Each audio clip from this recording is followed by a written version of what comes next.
And hi, everybody. Welcome back to Reno, Nevada, in El Dorado. The 2016 Big Sky Basketball Championships will be here at the Reno Event Center. And the season-long hashtag, Road to Reno, right here with Media Day this morning. We're joined by the head coaches of the Southern Utah for the men's side, Nick Robinson, Chris Betcher for the women's side. First off, great to see you both here in Reno. Coach, we'll start with you first. What are some benefits that you see to having a neutral site tourney in a destination city? Well, the biggest benefit is for the players. I'm excited for the players to have the opportunity to experience March Madness. Doesn't matter where you're at in the conference. You know, we all know and have seen chance to get to a tournament and make magic happen, and to have it here in Reno is a huge advantage for, I think, both the city of Reno and for our university, because our fans can travel. It's a neutral site. Just gives us an opportunity to interact and be together with the rest of the conference. Absolutely, Nick. Yeah, Reno's a great city. We're excited about the opportunity to raise the level of the Big Sky by being here at a neutral site. The hospitality's been great this weekend, and I think our fans and student athletes will get that same hospitality and a wonderful March Madness experience. No doubt about that. You know, it's interesting.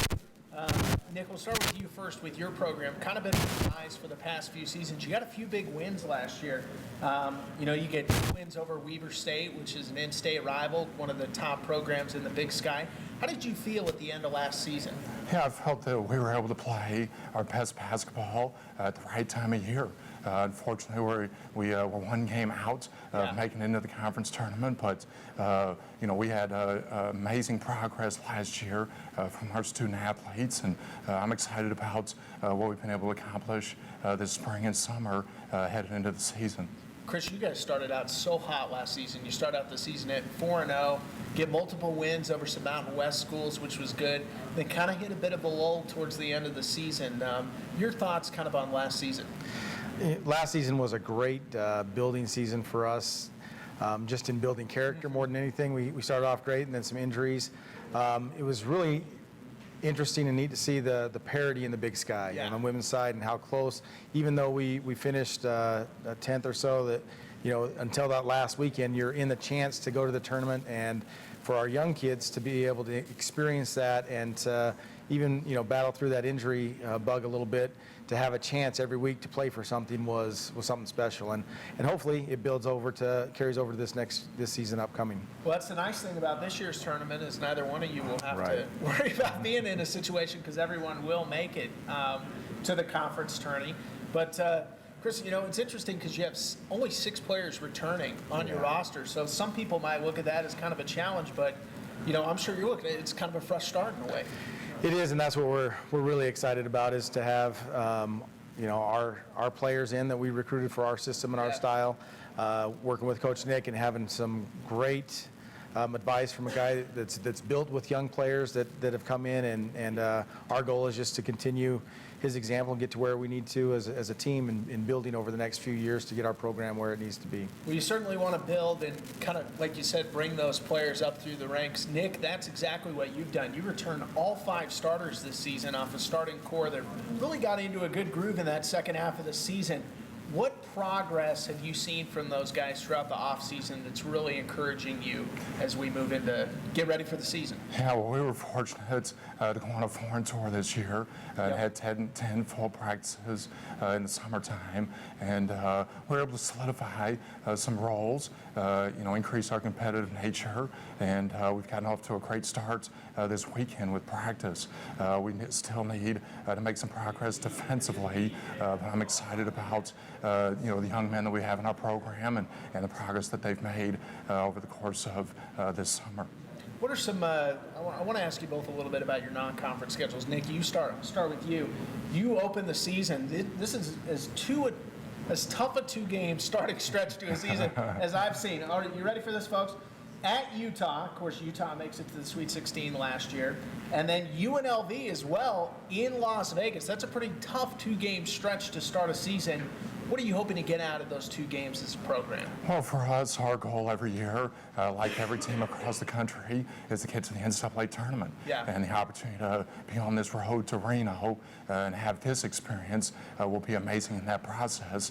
But we wanted to go up against, teams that have had NCAA tournament experience and find out where we are early in the year.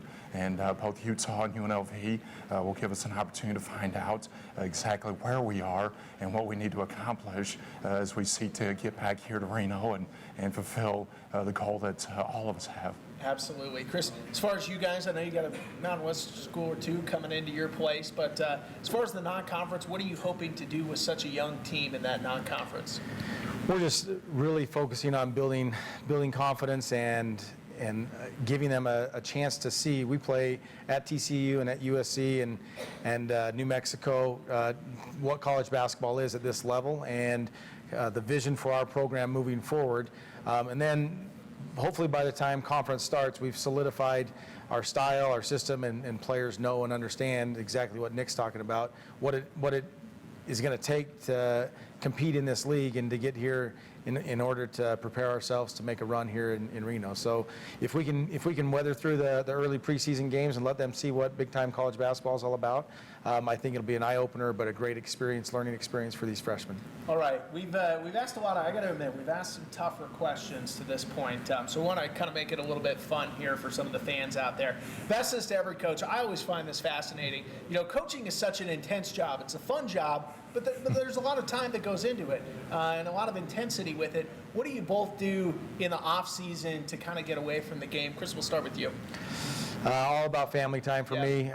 My boys are right now in high school, so I spend a lot of time watching basketball and baseball games with them, mountain biking and hiking, Cedar City and Southern Utah University. I have a great location and a lot of opportunities to hike and mountain bike. So, and we also love to spend some time on the lake and get out and do some wakeboarding or things like that. I do mostly the driving so that we're safe, but you don't want to get injured. Yeah, exactly. I can't. Practice, exactly. Yeah. All right, Nick, how about you?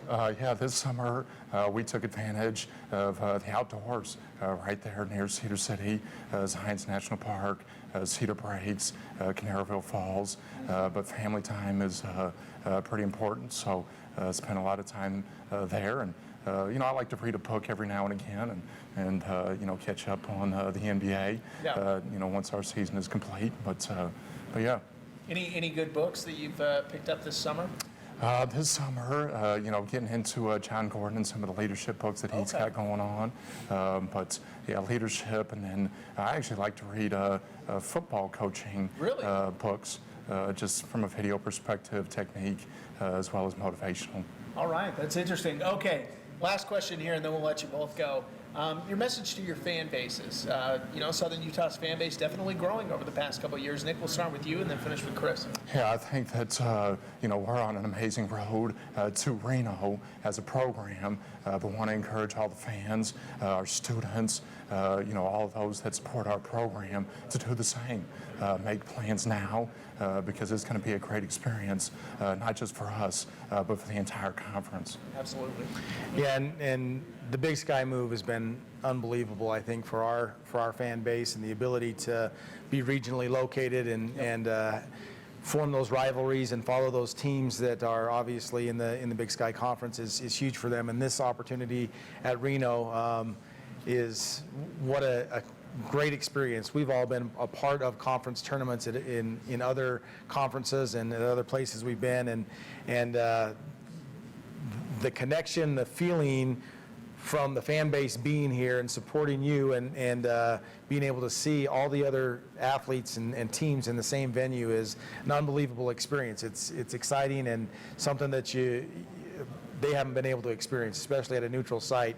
And the ability to make plans now and be able to get out there and support us, we're going to make it worth your while, and it's a great opportunity. Look forward to it. No doubt about that. We want to thank Southern Utah's coaches, Nick Robinson, Chris Betcher, so much for joining us. Fellas, best of luck this season. Hope to get down to Cedar City to see you a couple times in person. Thanks, John. So, All right, thank you. Looking forward to it for sure. We're going to take a short break. We'll be back in just a moment. Next on the slate is Sacramento State, so their coaches will join us after a short break. You're watching live coverage of the 2015 Big Sky Basketball Media